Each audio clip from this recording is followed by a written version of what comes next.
మత్తయి 2వ అధ్యాయము 2వ వచనం ఒకసారి రీడ్ చేయండి. యూదుల రాజుగా పుట్టినవాడు ఎక్కడ ఉన్నాడు? తూర్పు దిక్కున మేము ఆయన నక్షత్రము చూచి ఆయనను పూజింప వచ్చితిమని చెప్పిరి. దాని తర్వాత 11వ వచనం ఒకసారి రీడ్ చేయండి. తల్లి అయిన మరియను ఆ శిశువును చూచి సాగిలపడి ఆయనను పూజించి తమ పెట్టెలు విప్పి బంగారమును సాంబ్రాణిని బోలమును కానుకలుగా ఆయనకు సమర్పించిరి. ఓకే, 12వ వచనం కూడా రీడ్ చేయండి.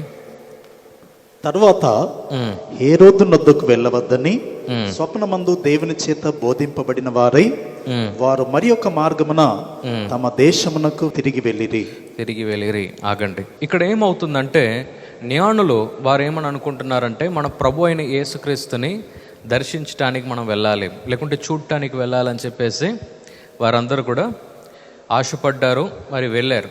మరి దేనికి వెళ్ళారు?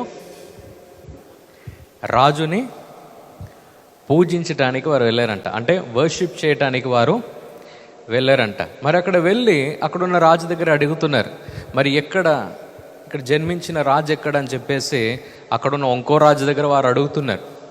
అడిగేటప్పుడు ఆయన ఏమని తెలియజేస్తున్నాడంటే, అయ్యా మీరు వెళ్ళండి అని చెప్పేసి పంపిస్తున్నాడు. ఒకవేళ మీకు ఏదన్నా న్యూస్ తెలిస్తే, అంటే ఈ రాజు ఎక్కడ జన్మించాడో మీకు తెలిస్తే నాకు తెలియజేయండి, నేను కూడా వచ్చి పూజిస్తా అని చెప్పేసి అక్కడున్న హరోదు రాజు ఆయన తెలియజేస్తున్నాడు.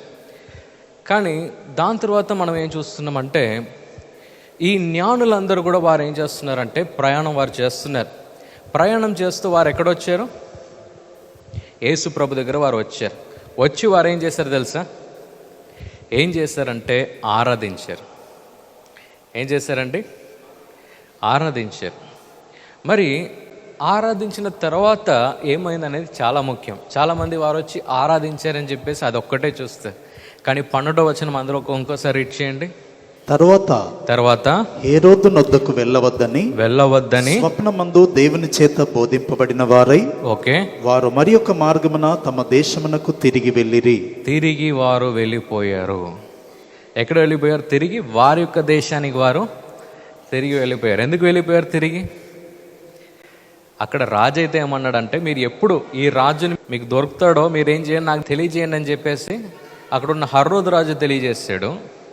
కానీ ప్రభు ఏం చేశాడు తెలుసా? వారికి ఒక డ్రీమ్ ప్రభు చూపించాడంట. ఏం చూపించాడండి? ఒక కళ ప్రభు చూపించాడంట.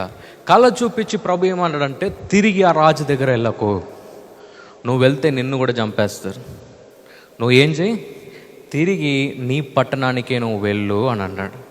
అందరం మనం ఏమనుకుంటామంటే ఏదో కళ వచ్చింది వారు వెళ్ళిపోయారేమో అని మనం అనుకుంటాము. కానీ ఏ మనిషి అంతా ప్రభుని ఆరాధించడానికి ఆయన ప్రయాసపడి ఆయన ముందుకు వారు వెళ్తారో, ఎవరు ప్రయాసపడి ప్రభుని వారు వెతకటానికి వారు ముందడుగు వారు వేస్తారో, ప్రభు ఏం చేస్తాడు తెలుసా? మనకొచ్చే అపాయంలో నుండి ప్రభు మనల్ని రక్షిస్తాడు. హల్లెలూయా. సో ఇక్కడ ప్రభు మన దగ్గర ఆయన తెలియజేస్తున్నాడంటే, whenever you worship, whenever you take a step ahead, అంటే మీకు కష్టంగా ఉన్నా మీరు ఎప్పుడు ఒక అడుగు మీరు ముందుకేసి మీరు ప్రభుని ఆరాధించడానికి ఒక అడుగు మీరు పెడతారో, ప్రభు ఏం చేస్తాడంటే ప్రభు మిమ్మల్ని ఆయన రక్షిస్తాడు. హల్లెలూయా. ఇక్కడ ఈ జ్ఞానులు ఎక్కడి నుంచి వచ్చారు? జ్ఞానులు అదే పట్టణం నుంచి రాలే. ఆ జ్ఞానులు ఎక్కడి నుంచి వచ్చారంటే వారు ఇంకో దేశం నుంచి వచ్చారు. ఇంకో దేశం నుంచి వచ్చారంటే దానికి అర్థమైంది, పక్కన ఇల్లు అనుకోని వారు వెళ్ళలే. వారు ఏం చేశారంటే ఎన్నో రోజులు వారు ప్రయాణం చేసి ప్రయాసపడి వారు ఏం చేశారంటే ఈ రాజుని ఆరాధించడానికి వారు వెళ్ళారు. హల్లెలూయా. ప్రభు ఈరోజు మన దగ్గర ఆయన ఏమని తెలియజేస్తున్నాడంటే, మీకు కష్టం ఉన్నప్పుడు కూడా, మీకు నష్టం ఉన్నప్పుడు కూడా మీరేం చేయాలంటే ఒక్క స్టెప్ మీరు కష్టపడాలి. కష్టపడి ప్రభు దగ్గర మీరు ఆరాధించడానికి మీరు వెళ్ళాలి. అప్పుడు ప్రభు ఆయన ఏం చేస్తాడో తెలుసా? ప్రభు మిమ్మల్ని కూడా ఆయన రక్షిస్తాడు. హల్లెలూయా. ఇక్కడ కూడా ప్రభు ఆయన ఏం చేస్తాడంటే ఆ జ్ఞానులను ప్రభు రక్షించాడు. ఎందుకు రక్షించాడంటే వారు వచ్చి వారు ఆ ప్రభుని వారు స్తుతించారు గనక, వారు ప్రభుకి ఇవ్వాల్సిన ఆ కీర్తిని వారు ఇచ్చారు గనక ప్రభు ఏం చేశాడంటే జ్ఞానులను కూడా ప్రభు ఆయన రక్షించాడు. హల్లెలూయా. హల్లెలూయా. సో మనము షద్రక్ మేషక్ అబేద్నెగో వారి యొక్క జీవితంలో కూడా మనం చూడొచ్చండి. ప్రభు ఏం చేశాడంటే, వారు కూడా రాజు దగ్గర వారు వెళ్తున్నారు. వెళ్ళేటప్పుడు ఆ రాజు అంటున్నాడు, మరి విగ్రహం అన్నిటికీ కూడా మీరు ఏది నమస్కరించాలని చెప్పేసి అక్కడున్న రాజు ఆయన తెలియచేస్తున్నాడు. అప్పుడు షద్రక్ మేషక్ అబేద్నెగో వాళ్ళు ఏమంటున్నారంటే, అయ్యా మేము నమస్కరించము, మేము మా యెహోవాను మాత్రమే మేము స్తుతిస్తాము. మా ప్రభు మమ్మల్ని ప్రతి ఒక్క అపాయంలో నుండి కూడా ప్రభు మమ్మల్ని రక్షిస్తాడు. ఒకవేళ మా ప్రభు మమ్మల్ని రక్షించకపోయినా మేము ఈ ప్రభువునే స్తుతిస్తాము అన్నారు. హల్లెలూయా, హల్లెలూయా.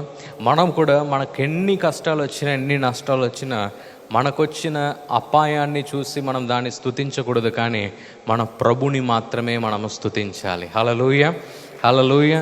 అక్కడ షద్రక్ మేషక్ అబేద్నెగో వారు ముగ్గురు వారికి జీవితంలో కూడా మనం ఏం చూడగలుగుతున్నామంటే, వారు ఆ రాజుకు వారు భయపడలే, లేకుంటే వారికి చుట్టూన్న ఆ విగ్రహాన్ని చూసి వారు భయపడలే, లేకుంటే వారికి చుట్టూన్న ఆ సమస్యలను చూసి వారు భయపడలే, లేకుంటే మనం తక్కువగా ఉన్నాము కదా, ఏది మనం ముగ్గురమే ఉన్నాం కదా అని చెప్పేసి వారు ఆలోచించలే. కానీ వారు ఏమని వారు ఆలోచించారంటే, వీటన్నిటికన్నా మా ప్రభుని మేము స్తుతిస్తే మా ప్రభు కాపాడే ప్రభు అని వారు తెలుసుకున్నారు. హల్లెలూయా. అదే మనసు మనం కలిగి ఉండాలండి. ఎలాంటి మనసు మనం కలిగి ఉండాలంటే, ఏది మాకు ఎదురుగా వచ్చినా మేము మా ప్రభుని స్తుతించేటప్పుడు ప్రభు మాకు మార్గాన్ని తెరుస్తాడు అని చెప్పేసి. అప్పుడు మనం ఏం చూస్తున్నామంటే, షద్రక్ మేషక్ అబేద్నెగో వారు ముగ్గురు కూడా ఆ మంటలో పడేయబడుతున్నారు. కానీ అక్కడ ఎంతమంది కనబడ్డారంటే, అగ్నిలో 4 కనబడ్డారంట. అంటే 3 వారు, 1 ప్రభు. ఆ 4 కూడా ఆ మంటలో వారు ఉన్నప్పుడు అక్కడున్న ఆ రాజు ఆయన ఏమని తెలుసుకున్నాడంటే, వీరు ఆరాధించే ప్రభు నిజమైన ప్రభు అని. హల్లెలూయా, హల్లెలూయా. సో మనము కూడా మన జీవితంలో మనం ఏం చేయాలంటే, ప్రభు మనల్ని కాపాడే ప్రభుగా మనకున్నాడు. ఎప్పుడంటే మన సమస్య, మనకు శ్రమ ఉన్నప్పుడు కూడా మనం ప్రభుని ఆరాధించేటప్పుడు ప్రభు మనకు ద్వారాన్ని తెరుస్తాడు అని చెప్పేసి ప్రభు మనతో ఆయన మాట్లాడుతూ ఉన్నాడు. హాయ్, ఈ వీడియో ద్వారా మీరు దీవించబడినట్లయితే మరి తప్పకుండా లైక్ చేయండి. తెలిసిన వారికి ఈ వీడియోని షేర్ చేయడానికి మర్చిపోకండి. ఇంకా మరి వీడియోల కొరకు సబ్స్క్రైబ్ చేయడానికి మర్చిపోకండి. ప్రభు మిమ్మల్ని దీవించును గాక. See you soon. God bless you.